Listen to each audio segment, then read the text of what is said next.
ان اول بیت وضع للناس للذی ببکۃ مبارکا وہدی للعالمین۔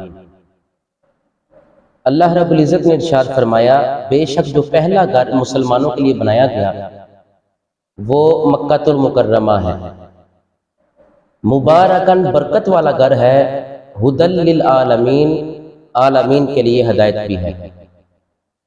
اس آیت کی تفسیر کو بیان کرتے ہوئے مفسرین فرماتے ہیں، تفسیر مظہری اور تفسیرہ المعانی، تفسیرہ البیان اور دیگر تفاسیر کا مطالعہ کیجئے تو مفسرین نے اپنے اپنے انداز میں اس کی تفسیر کو بیان کیا۔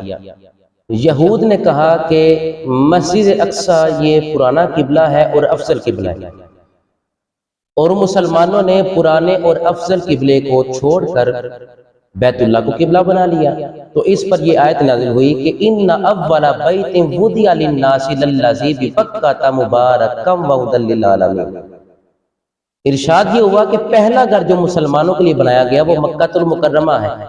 یہود کا یہ کہنا ٹھیک نہیں، مسجد اقصی پہلا اور افضل پرانا قبلہ نہیں بلکہ بیت اللہ شریف افضل پرانا اور پہلا گھر ہے۔ آیت میں یہ بیان کیا گیا ببکۃ۔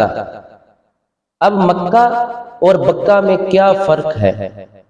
بعض کے نزدیک مکہ سے مراد شہر مراد ہے، شہر مکہ، اور بکہ سے مراد مسجد حرام کا احاطہ مراد ہے۔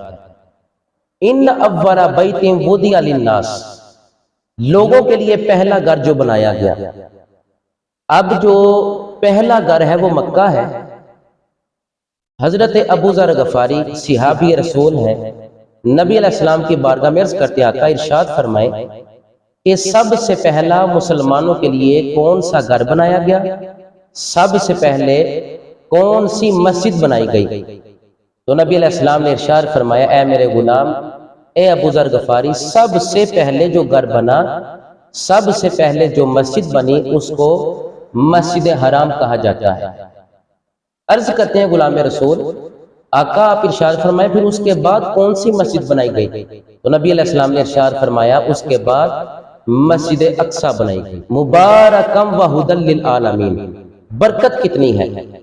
مسجد حرام کے ارد گرد احاطے میں ایک نماز پڑھنے کے بدلے میں اللہ 1,00,000 نماز پڑھنے کا بندے کو ثواب عطا فرماتا ہے۔ مبارکہ نے بتایا اتنی برکت رب نے بیت اللہ شریف میں رکھی ہے۔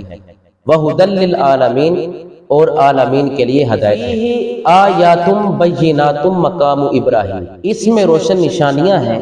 اب نشانیوں میں حجر اسود بھی ہے، نشانیوں میں صفا مروہ بھی ہے، مقام ابراہیم بھی ہے، مینا، مزدلفہ اور عرفات اور دیگر اللہ کی نشانیاں وہاں پر موجود ہیں۔ فیہ آیات بینات مقام ابراہیم نے بتایا کہ جو اللہ کے نیکوں کاروں کی ادائیں ہیں وہ اللہ کی عظیم نشانیاں ہیں۔ صفا مروہ اللہ نے نشانی قرار دیا، حجر اسود اللہ نے نشانی قرار دیا، مقام ابراہیم، مزدلفہ، عرفات، یہ ساری اللہ کی عظیم نشانیاں ہیں۔ حجر اسود بھی موجود ہے۔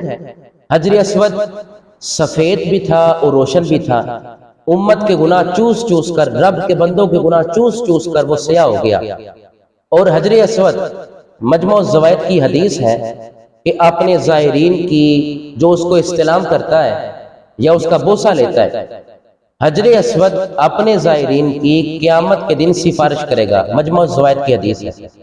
اگر ایک پتھر ہو کر قیامت کے دن وہ اپنے زائرین کی سفارش کرے گا تو جس محبوب کو اللہ رب العزت نے تمام نبیوں کا سلطان بنایا ان کی شان یہ ہے، شفاعتی لأہل الکبائر من امتی۔ نبی علیہ السلام نے ارشاد فرمایا شفاعت میری امت کے بڑے بڑے گناہ گاروں کے لیے ہے۔ گناہ گار جو محشر میں فریاد کریں گے آیا ہوں میں آیا ہوں سرکار کہیں گے۔ اگر حجر اسود سفارشی ہے تو آقا علیہ السلام جو نبیوں کے سلطان ہیں وہ بھی امت کی شفاعت فرمائیں گے۔ میں یہ بات ہے کہ درندے اس گھر کا احترام کرتے ہیں، اور قاضی ثناءاللہ پانی پتی تفسیر مظہری میں اور دیگر علماء کبار اپنی اپنی تفاسیر میں لکھتے ہیں کہ پرندے بھی اس گھر کا احترام کرتے ہیں کہ کعبۃ اللہ کے اوپر سے پرندے نہیں گزرتے، وہ سائڈ سے ہو کر گزرتے ہیں۔ یہ اللہ کی عظیم نشانیاں ہیں۔ اور درندے بھی اس گھر کا احترام کرتے ہیں، ہرن پر کوئی حملہ نہیں۔ یہ بیت اللہ کی عظمت ہے، بیت اللہ کی شان ہے، اور یہ اللہ کی عظیم نشانی ہے۔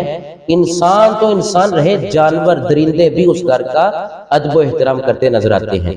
آگے بیان کیا گیا وَمَن دَخَلَهُ كَانَ آمِنًا، جو اس گھر میں داخل ہو گیا وہ امن والا ہو گیا۔ امام اعظم ابو حنیفہ کے نزدیک آپ فرماتے ہیں جو جرم کر کے، جو زیادتی کر کے اس گھر میں داخل ہو گیا، اس میں پناہ لے لی، تو اسے قید نہیں کیا جائے گا، اسے سزا نہیں دی جائے گی، کیونکہ وَمَن دَخَلَهُ كَانَ آمِنًا، جو اس گھر میں داخل ہو گیا، بیت اللہ کی عظمت ہے کہ جو بھی اس میں داخل ہو گیا وہ امن والا ہو گیا۔ آپ فرماتے ہیں وَلَوْ وَجَدْتُ فِيهِ قَاتِلَ الْخَطَّابِ مَا مَسَسْتُهُ حَتَّى يَخْرُجَ مِنْهُ۔ سیدنا فاروق اعظم فرماتے ہیں اگر میرے باپ کا قاتل بھی حرم کعبہ میں بیت اللہ شریف میں داخل ہو گیا تو اس گھر کے احترام کی وجہ سے، اس کی عظمت کی وجہ سے میں اسے مس نہیں کروں گا، اس سے بدلہ نہیں لوں گا یہاں تک کہ وہ اس جگہ سے نکل جائے۔ اتنا امن والا گھر ہے کہ علماء، محدثین، صحابہ کے بار کے فیصلے ہیں کہ جو جرم کر کے بھی اس گھر میں داخل ہو جائے، وَمَن دَخَلَهُ كَانَ آمِنًا کے تحت اسے سزا نہیں دی جائے گی، گرفتار نہیں کیا جائے گا جب تک کہ وہ اس گھر سے نکل نہ جائے۔ اللہ رب العزت ارشاد فرماتا ہے وَلِلَّهِ عَلَى النَّاسِ حِجُّ الْبَيْتِ مَنِ اسْتَطَاعَ إِلَيْهِ سَبِيلًا، یہ حج اللہ کی رضا کے لیے لوگوں پر، مَنِ اسْتَطَاعَ إِلَيْهِ سَبِيلًا، جو اس راستے کی طاقت رکھتا ہے۔ اب وَلِلَّهِ، اللہ کی رضا کے لیے، اب انما الاعمال بالنیات، ہر عمل کا دار و مدار نیت پر ہے، تو یہاں سے پتہ چلا حج کرنا ہے تو رضا الہی کے لیے، یہ نہیں کہ کوئی فلاں بندہ مجھے حاجی کہے یا میری سخی مجھے کہے کہ اتنے پیسے لگا کے میں حج کرنے گیا۔ تو وللہ نے بتایا حج کرنا ہے تو رضا الہی مقصود ہے، حج کرنا ہے تو للہیت مقصود ہے۔ حج کے لیے بندے کا سب سے پہلے دل پاکیزہ ہونا بہت ضروری ہے۔ علی الناس، ہر بندے پر حج فرض نہیں، الناس پر جو الف لام ہے وہ معرف باللام، یعنی کہ الناس نے بتایا انسان مسلمان پر حج فرض ہے، بندہ مومن پر۔ من استطاع الیہ سبیلا، جو اس راستے کی طاقت رکھتا ہے، جو صاحب ثروت ہے، پیسے اتنے رکھتا ہے، درم و دینار اتنے ہیں، اتنی حاجت اصلیہ کے علاوہ گھر کے لیے راشن موجود ہے، سفر کا ساز و سامان موجود ہے، وہاں رہائش کا ساز و سامان موجود ہے، تو پھر وہ اللہ کی رضا کے لیے من استطاع، جو اتنی طاقت رکھے اس پر حج فرض ہے۔ جو گھر والوں کے اخراجات وہ دے کر جائیں، راستے کے جو اخراجات ہیں وہ پے کرے، اور اس کے بعد وہاں جا کر رہنے کے اخراجات ہیں تو پھر اس پر حج صاحب استطاعت پر لازم، واجب اور ضروری ہے۔ مجموع الزوائد کی حدیث ہے، نبی علیہ السلام نے ایک فرمان بیان کیا مسلمہ عورت کے لیے۔ آج عورتیں کہتی نظر آتی ہیں کہ اگر آپ نہیں جاتے تو میں جا رہی ہوں۔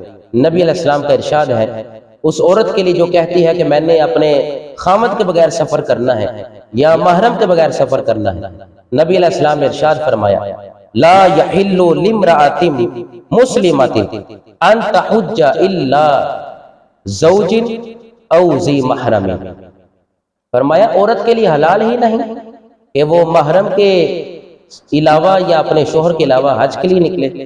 عورت کعبۃ اللہ میں نہیں جا سکتی محرم کے علاوہ یا شوہر کے علاوہ، تو پھر آج کی شریف زادی کو کیا ہے کہ بازار میں پھر رہی ہے۔ اگر بیت اللہ میں شوہر کی اجازت کے بغیر جانا مناسب نہیں، حلال نہیں، تو نبی علیہ السلام کے اس ارشاد سے کہ عورت کے لیے حلال نہیں ہے کہ وہ بیت اللہ کا طواف بھی کرے، کس کے بغیر؟ اپنے شوہر کے بغیر یا اپنے محرم کے بغیر۔ تو اگر بیت اللہ نہیں جا سکتی تو آج کی شریف زادی کو بازاروں میں بھی نہیں پھرنا چاہیے۔ اب یہ دعائے نبوی ہے، فتح الباری شرح صحیح بخاری میں ہے، حرم کی یہ فضیلت ہے، نبی علیہ السلام کی دعا ہے۔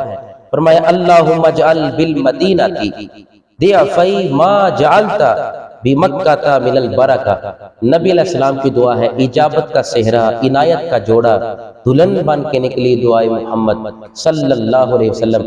نبی علیہ السلام فرما رہے ہیں الہی تو برکت رکھ دے مدینہ میں، دگنی برکت، جتنی تو نے برکت مکہ میں رکھی ہے اس سے زیادہ برکت تو مدینہ میں رکھ دے۔ حج میں کچھ کام فرض ہیں کچھ کام واجب ہیں، کچھ کام حج میں سنت ہیں اور کچھ کام حج میں منع کیے گئے ہیں۔ حج میں جو چیزیں فرض ہیں ان کو ادا کیے بغیر حج مکمل نہیں ہوتا، حج ہو ہی نہیں سکتا، کیونکہ اگر فرض رہ جائے تو فرض کے بغیر حج نہیں۔